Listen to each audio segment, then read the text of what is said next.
নমস্কার বন্ধুরা, আমি সুশোভন। আপনারা দেখছেন আপনাদের প্রিয় চ্যানেল অদ্ভুত অথচ বাস্তব।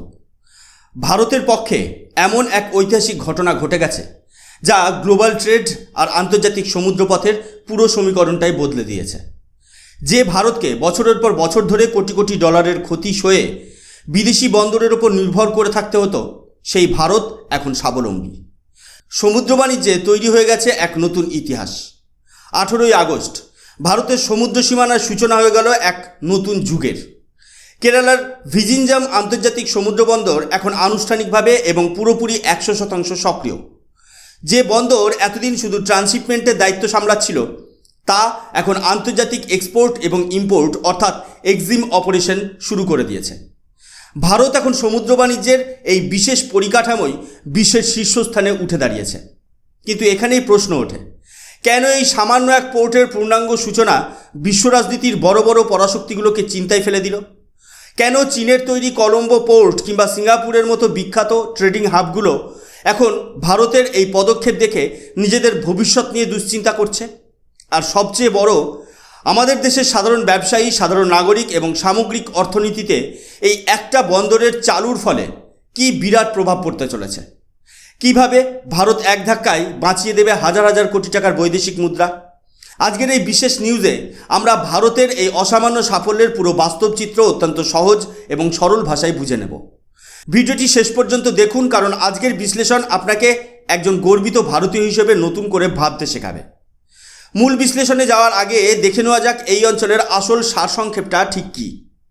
এতদিন পর্যন্ত আমরা শুনে এসেছি যে বিশ্ব বাণিজ্যে ভারতের ভূমিকা বিশাল, কিন্তু বাস্তবটা ছিল অন্যরকম। আমাদের দেশ থেকে যখনই কোনো পণ্য বা মেটেরিয়াল বিদেশে পাঠাতে হতো, অথবা বিদেশ থেকে কোনো জিনিস ভারতে আসতো, তা সরাসরি বড় জাহাজে করে আমাদের দেশের বন্দরে এসে পৌঁছাতে পারতো না। এর একমাত্র কারণ ছিল আমাদের দেশের বন্দরগুলোর গভীরতা বা ওয়াটার ড্রাফট যথেষ্ট না থাকা। ফলে এতদিন বিশ্বজুড়ে চলা বিশাল বিশাল কন্টেনার শিপ আমাদের দেশে আসতে পারতো না। সেগুলো গিয়ে নোঙর করতো শ্রীলঙ্কার কলম্বো, মালয়েশিয়ার পোর্ট ক্লাং, দুবাইয়ের জেবেল আলী কিংবা সিঙ্গাপুর বন্দরে। সেখান থেকে ছোট ছোট জাহাজে করে সেই কন্টেনারগুলো ভারতের বন্দরে আনা হতো। একেই বলা হয় ট্রান্সশিপমেন্ট।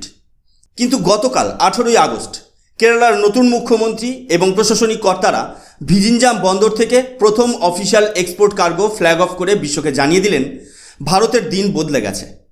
কেরালা থেকে তৈরি হওয়া ফুড ও স্ন্যাক্স প্রোডাক্টের একটি বিশাল কন্টেনার এখন সরাসরি ইউরোপের বাজারের উদ্দেশ্যে রওনা হয়ে গেছে।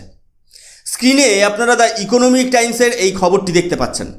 এখানে স্পষ্টভাবে লেখা রয়েছে কিভাবে এই বন্দরটি এক ধাক্কায় কেরালা তথা গোটা ভারতের সমুদ্র বাণিজ্যের পুরো চিত্রটা বদলে দিতে চলেছে। অর্থাৎ এটি আর শুধু একটি সাধারণ পোর্ট বা কেবল একটি বিশ্রাম নেওয়ার জায়গা নয়, এটি এখন সরাসরি ভারতের আন্তর্জাতিক বাণিজ্যের প্রধান আন্তর্জাতিক গেটওয়ে। এই পুরো বিষয়টা সহজভাবে বুঝতে হলে আমাদের প্রথমে দুটো শব্দ খুব সহজ ভাষায় বুঝে নিতে হবে। একটা হলো ট্রান্সশিপমেন্ট আর অন্যটা হলো এক্সিম বা এক্সপোর্ট ইম্পোর্ট। সাধারণ মানুষ হয়তো ভাবছেন বন্দর তো বন্দরই, এতদিন যে কাজ হচ্ছিল আজও তো সেই জাহাজই আসছে, তাহলে পার্থক্যটা কোথায়? পার্থক্যটা আকাশ আর পাতালের। একটা উদাহরণ দেওয়া যাক। মনে করুন আন্তর্জাতিক রুটের একটি বিশাল বিমান লন্ডন থেকে উড়ে ব্যাংকক যাচ্ছে। মাঝে সেটি দিল্লি বিমানবন্দরে এসে নামলো। যাত্রীরা প্লেন পরিবর্তন করলেন, জ্বালানি ভরা হলো আর প্লেন উড়ে চলে গেল। এখানে ভারত কিন্তু কেবল একটি কানেক্টিং পয়েন্ট বা ট্রানজিট হিসেবে কাজ করলো। ভারতের ভেতরের বাজারের সঙ্গে বা ভারতের কাস্টমস ডিপার্টমেন্টের সঙ্গে এই যাত্রীদের কোনো লেনদেন হলো না। এটি হলো ট্রান্সশিপমেন্ট। ভিজিঞ্জাম বন্দর এতদিন এই কাজটাই করছিল। দূর দূরান্ত থেকে আসা বিশাল বিশাল মাদার ভেসেল বা কন্টেনার জাহাজ এখানে আসতো। তাদের পণ্য অন্য ছোট জাহাজে লোড হতো এবং অন্য দেশে চলে যেত।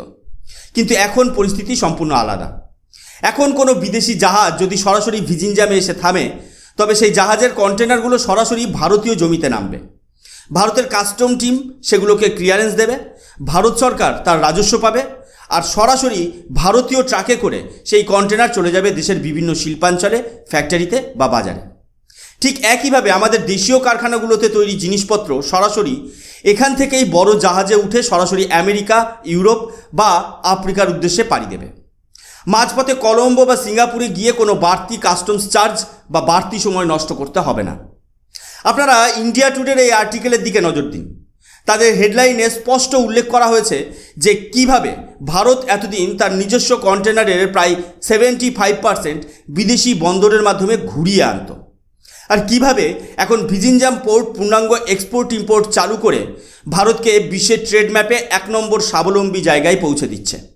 ভাবুন তো, ভারতের নিজস্ব পণ্য, অথচ আমাদের নির্ভর করতে হতো বিদেশের বন্দরের কাস্টমস ও টার্মিনালের ওপর।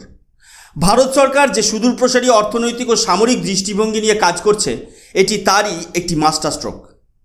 বিশ্ব রাজনীতির খেলায় বা ভূরাজনীতিতে ভৌগোলিক অবস্থানই হলো সবচেয়ে বড় সম্পদ।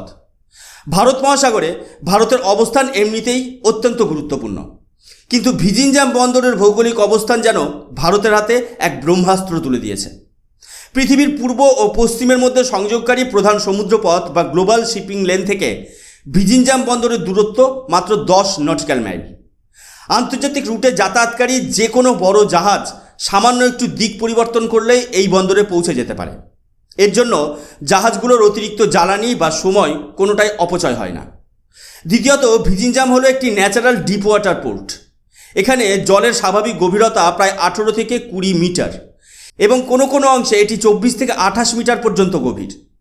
বিশ্বের সবচেয়ে বড় কন্টেনার জাহাজ, যেগুলোকে আমরা আলট্রা লার্জ কন্টেনার ভেসেল বলি, সেগুলোকে নোঙর করানোর জন্য আন্তর্জাতিক মানের গভীরতা প্রয়োজন হয়। ভারতে এতদিন এমন কোনো পোর্টই ছিল না যেখানে এই আলট্রা লার্জ শিপগুলো সরাসরি আসতে পারবে। চীন শ্রীলঙ্কার কলম্বো বন্দর এবং হাম্বানটোটা বন্দরকে ব্যবহার করে ভারত মহাসাগরে নিজেদের প্রভাব বিস্তার করতে চেয়েছিল। চীন চেয়েছিল ভারতের এই বাণিজ্য নির্ভরতাকে কাজে লাগিয়ে ভারতকে কূটনৈতিকভাবে চাপে রাখতে। প্রতি বছর ভারতের হাজার হাজার কোটি টাকা শ্রীলঙ্কার কলম্বো পোর্টে চলে যেত কেবল ট্রান্সশিপমেন্ট ফির জন্য। কিন্তু ভারতের এই একটি মাস্টার স্ট্রোকের ফলে কলম্বো পোর্টের একচেটিয়া ব্যবসা এক ধাক্কায় অর্ধেক হয়ে যেতে বসেছে। ভারত এখন তার নিজের ঘরেই বিশ্বমানের পরিকাঠামো তৈরি করে বিশ্ব বাণিজ্যের মোড় ঘুরিয়ে দিয়েছে। এই আন্তর্জাতিক বন্দরের পূর্ণাঙ্গ এক্সপোর্ট ইম্পোর্ট ক্ষমতা পাওয়ার ফলে আমাদের দেশের অভ্যন্তরীণ অর্থনীতি কিভাবে লাভবান হবে তা আমাদের বুঝতে হবে। ভারত সরকার বর্তমানে আত্মনির্ভর ভারত এবং মেক ইন ইন্ডিয়া প্রজেক্টকে যেভাবে এগিয়ে নিয়ে যাচ্ছে, তার জন্য প্রয়োজন ছিল এক নিরবচ্ছিন্ন লজিস্টিক নেটওয়ার্ক। ভিজিনজাম বন্দরের কারণে সবচেয়ে বেশি সুবিধা পাবে দক্ষিণ ভারতের পুরো শিল্পাঞ্চল। এই অঞ্চলকে পোর্টের পরিভাষায় বলা হয় হিন্টারল্যান্ড। কেরালার সি ফুড, মশলা, রাবার, ফার্মাসিউটিক্যালস এবং ফুড প্রসেসিং ইন্ডাস্ট্রি এখন সরাসরি ইউরোপ এবং মিডল ইস্টের বাজারে নিজেদের পণ্য পাঠাতে পারবে। এর ঠিক পাশেই রয়েছে তামিলনাড়ু। তামিলনাড়ুর তিরুপুর এবং কোয়েম্বাটুরের কথা ভাবুন, যা ভারতের টেক্সটাইল এবং পোশাক শিল্পের রাজধানী বলা হয়। এছাড়াও তামিলনাড়ুর বিশাল অটোমোবাইল হাব, যেখানে গাড়ি ও যন্ত্রাংশ তৈরি হয়, কিংবা কর্ণাটকের ইলেকট্রনিক্স ও আইটি হাব। এই সমস্ত অঞ্চলের তৈরি পণ্য আগে সড়কপথে বহুদূর ঘুরে অন্যান্য বন্দরে যেত এবং সেখান থেকে কলম্বো হয়ে বিদেশে যেত। এখন তামিলনাড়ু, কেরালা ও কর্ণাটকের ইন্ডাস্ট্রিগুলো সরাসরি তাদের পণ্য ট্রাকে বা রেলে করে ভিজিনজামে পাঠাবে। সেখানে দ্রুত কাস্টমস ক্লিয়ারেন্স পাবে এবং সেখান থেকে আন্তর্জাতিক জাহাজে চড়ে বিশ্ববাজারে পৌঁছে যাবে। এর ফলে ভারতের ব্যবসায়ীদের লজিস্টিক খরচ প্রায় 30 থেকে 40% কমে যাবে। আর আন্তর্জাতিক বাজারে সময় ও খরচ কমে যাওয়া মানেই ভারতীয় পণ্যের বিশ্বজুড়ে চাহিদা এবং প্রতিযোগিতা করার ক্ষমতা এক ধাক্কায় বহুগুণ বৃদ্ধি পাওয়া। স্ক্রিনে এনডিটিভি প্রফিটের আর্টিকেলের এই বিশেষ তথ্যটি দেখুন। এখানে লেখা রয়েছে যে কিভাবে আদানি গ্রুপ ও ভারত সরকার যৌথভাবে আরও 16,000 কোটি টাকার ফেজ 2 সম্প্রসারণ কাজ শুরু করতে চলেছে। এই সম্প্রসারণ শেষ হলে ভিজিনজামের বার্ষিক কন্টেনার হ্যান্ডলিং ক্ষমতা বেড়ে দাঁড়াবে 7.5 মিলিয়ন TEU। এর অর্থ হলো ভিজিনজাম শুধু ভারতের 1 নম্বর পোর্ট হিসেবেই থাকবে না, পুরো দক্ষিণ এশিয়ার বৃহত্তম ট্রান্সশিপমেন্ট ও এক্সিম হাব হিসেবে বিশ্বমঞ্চে রাজত্ব করবে। এর ফলে আমাদের দেশে অন্তত 5 লক্ষ প্রত্যক্ষ ও পরোক্ষ নতুন কর্মসংস্থান তৈরি হবে। তবে যে কোনো বিশাল সাফল্যের পাশাপাশি কিছু নতুন চ্যালেঞ্জও আছে। বর্তমানে ভিজিনজাম বন্দরে 800 মিটারের একটি প্রধান বার্থ রয়েছে, যেখানে একই সাথে 2টি বড় মাদারশিপ থামতে পারে। ভারতের যে পরিমাণ বিশাল ট্রেড ভলিউম, তার জন্য আমাদের আরও বিশাল বার্থ ও অবকাঠামোর প্রয়োজন। আগামী 2 থেকে 3 বছরের মধ্যে সরকার এই সক্ষমতা আরও বৃদ্ধি করার পরিকল্পনা হাতে নিয়েছে। কিন্তু ভূরাজনৈতিক দিক থেকে ভারত যে বার্তা বিশ্বকে দিল তা অত্যন্ত পরিষ্কার। কিছুদিন আগের কথা ভাবুন, যখন লোহিত সাগর বা হরমুজ প্রণালীতে আন্তর্জাতিক রাজনৈতিক সংকট তুঙ্গে ছিল, সমুদ্রপথে জলদস্যু বা সংঘাতের কারণে আন্তর্জাতিক শিপিং রুট থমকে গিয়েছিল, সেই সময় 100টিরও বেশি আন্তর্জাতিক জাহাজ ভারতের ভিজিনজাম পোর্টের শরণাপন্ন হয়েছিল। বিশ্ব যখন সংকটে পড়েছিল তখন ভারতই আন্তর্জাতিক বাণিজ্যকে রক্ষা করতে এগিয়ে এসেছিল। আজ ভারত আন্তর্জাতিক লজিস্টিক্সে কোনো অনুগামী নয়, বরং বিশ্বনেতা হিসেবে নিজেকে প্রতিষ্ঠিত করেছে। ভারতের এই নতুন পোর্ট বিশ্বজুড়ে ভারত মহাসাগরের নিরাপত্তা, বাণিজ্য ও অর্থনৈতিক স্থিতিশীলতা বজায় রাখতে মূল স্তম্ভের ভূমিকা পালন করবে। সিঙ্গাপুর, মালয়েশিয়া বা দুবাইয়ের মতো বাণিজ্যিক দেশগুলো এখন খুব ভালোভাবে বুঝতে পারছে যে ভারতের মতো এত বড় বাজারকে আর দীর্ঘদিন নিজেদের ওপর নির্ভরশীল রাখা সম্ভব নয়। ভারত তার নিজের সক্ষমতা দিয়ে বিশ্ব বাণিজ্যকে চালনা করার জন্য সম্পূর্ণ প্রস্তুত। কেরালা তথা সমগ্র ভারতের জন্য এই অর্জন কেবল একটি অবকাঠামোগত উন্নয়ন নয়, এটি ভারতের স্বাবলম্বী হওয়ার এক উজ্জ্বল প্রতীক। আমাদের দেশের তৈরি পণ্য এখন আর কোনো বিদেশি পোর্টের দয়ার উপর নির্ভর করবে না। আমাদের নিজেদের বন্দর থেকেই মেড ইন ইন্ডিয়া পতাকাবাহী পণ্য বিশ্বজুড়ে ছড়িয়ে পড়বে। বিশ্বমঞ্চে ভারতের এই ঐতিহাসিক উত্থান এবং কেরালা পোর্টের এই অভাবনীয় সাফল্য নিয়ে আপনার নিজস্ব মতামত কী? শ্রীলঙ্কা বা চীনের তৈরি বাণিজ্য বলয়কে গুড়িয়ে দিয়ে ভারতের এই 1 নম্বর স্থান দখল করাকে আপনি কিভাবে দেখছেন?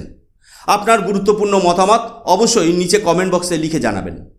ভিডিওটি ভালো লাগলে লাইক করুন এবং বন্ধুদের সাথে শেয়ার করুন, যাতে ভারতের এই ঐতিহাসিক অর্জনের কথা সবার কাছে পৌঁছাতে পারে। আর আপনি যদি আমাদের চ্যানেলে নতুন হয়ে থাকেন তবে অবশ্যই আমাদের চ্যানেল অদ্ভুত অথচ বাস্তবকে সাবস্ক্রাইব করে পাশে থাকা বেল আইকন প্রেস করতে ভুলবেন না। আমি সুশোভন, আজকের মতো এখানেই বিদায় নিচ্ছি। দেখা হবে পরবর্তী একটি নতুন ভিডিওতে। ততক্ষণ পর্যন্ত ভালো থাকবেন, সুস্থ থাকবেন। জয় হিন্দ, বন্দে মাতরম, ভারত মাতা কি জয়।